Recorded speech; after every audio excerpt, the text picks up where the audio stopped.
The end goal is to win Nike Nationals.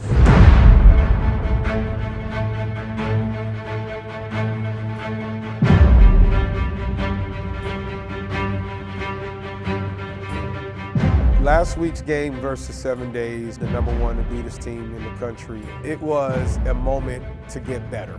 It was a moment to show that elite, high-level California basketball is alive. We, had the pleasure of going against one of, if not the best team of the Adidas circuit. It's just one of the best teams in the nation, full of stud players, such a fun game. And coming out on top of that was really big for us, and it was really big for the EYBL as a whole.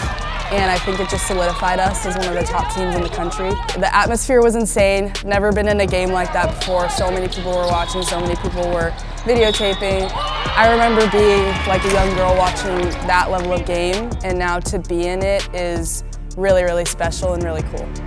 I would say I live for those types of moments. I love the pressure. I feel like it fuels me to just play my best, especially when all eyes are kind of on you and people think I can't shoot, so I kind of wanted to prove that to them in this game.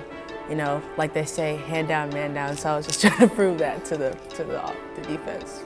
Kaji, work towards the midline, recognize the double. Everybody got it. Harmony, tee up and burn their house down. You hear it? Everybody got it. Nice. Beautiful. That's beautiful basketball.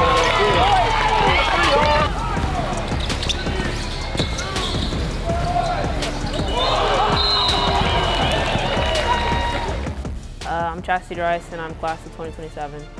Over the last 4 contests that we've had, she's had to be the primary defender. Even when there's times where she struggles, she's constantly ball hawking her and she's wearing her down. So I wasn't surprised at the end of the game where she was able to blitz her and put her in position to get those quality deflections and steals because we had already wore her down. Yeah, on the last play, when Kalina had got the screen, I just called out Swish because Karis was the top person, and I saw Kalina driving, and I was like, okay, well, I need to help. When I helped, she kind of fell and lost the ball, and I just took it and then got a layup. So, yeah.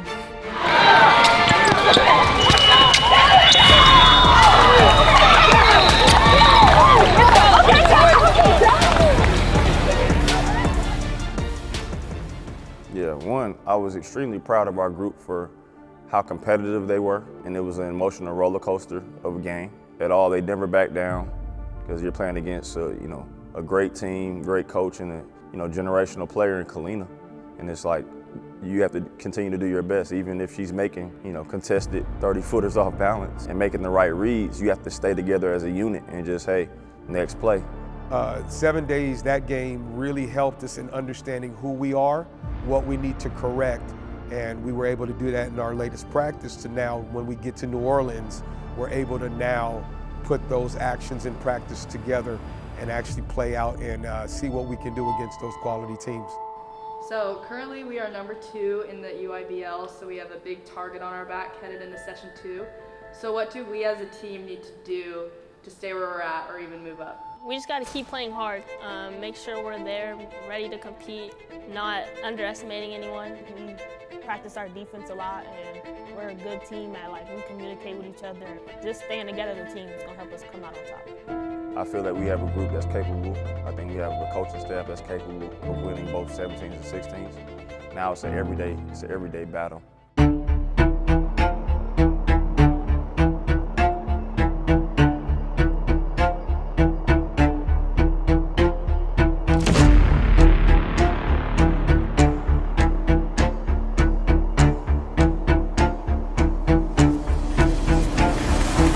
New Orleans was good, even with the loss, just because being exposed in certain things helps us long term to know where the focus needs to be to finish the season strong. We ended up 4-1, which have a total of 9 wins, 1 losses in the EYBL after the second session. Great attempt at trying to keep up with the elites of the EYBL.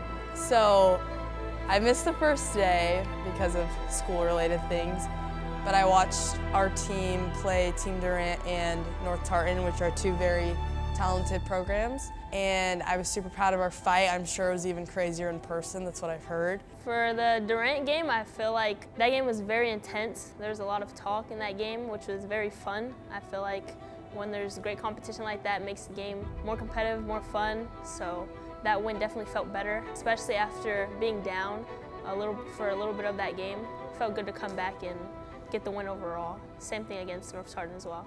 Oh, Karis right now is playing at an elite level. I think I went into it just like I'm just gonna try and stay in front of her. I played with her with Mamba last year, so like I kind of knew the way she played. And I was like, okay, she likes to shift people and then go the opposite, so I'm just gonna stay in front of her. But Coach Stan was like, no, I want you to pressure, I want you to get up in her, I want you to make her turn the ball over. And that was just the hardest part because she's just as quick as me, or maybe quicker, so it's just hard to stay in front of somebody who can just get from one spot to the next so quickly. Because of her length, we was able to really contain her. Karis is so strong with her lower body and being able to move her feet. Karis did a great job against Gigi because Gigi is she's so bouncy, and she has the ability to get to her spots at any time.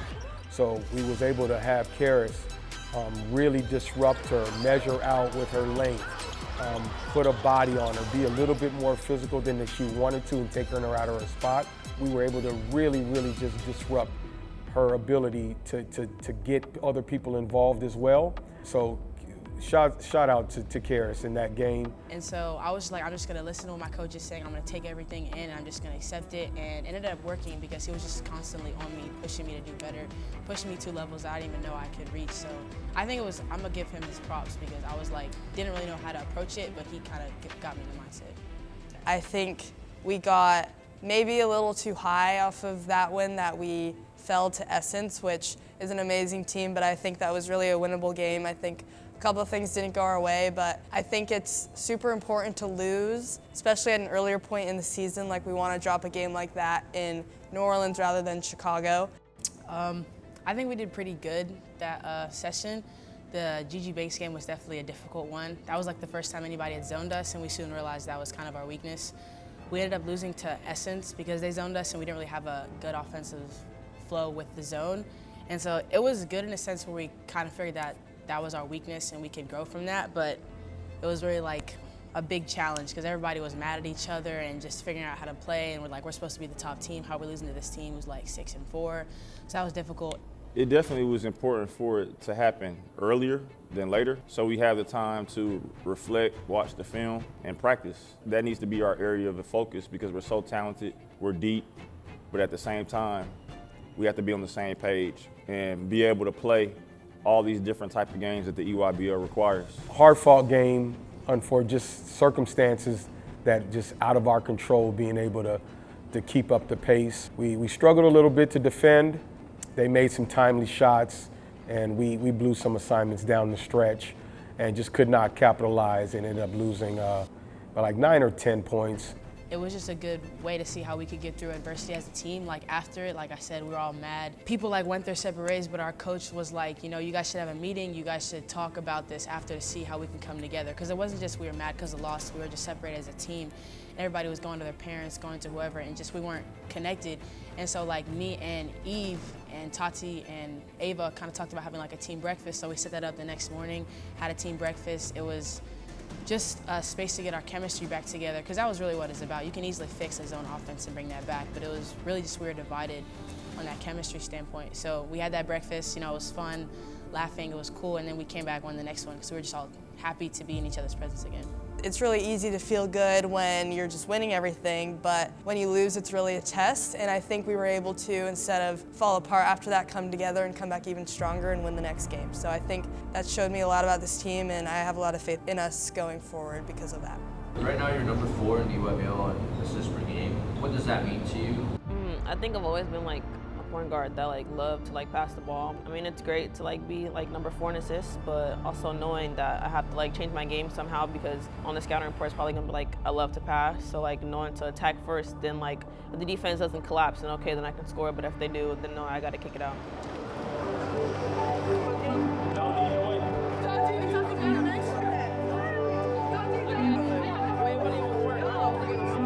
I think Tati's a great example.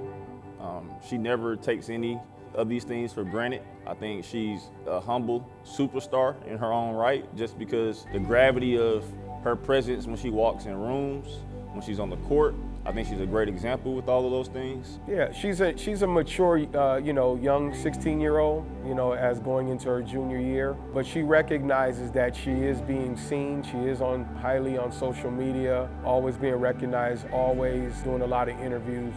So it's extremely important to her that she is a role model already. She understands the value of being able to talk to any kid who sees her in a high light because they want to follow her one day.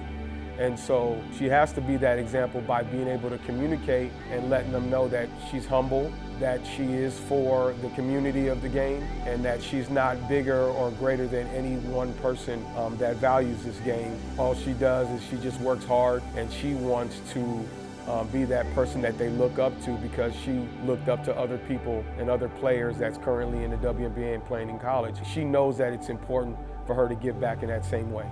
Yeah, I think it's very important to support the younger generation.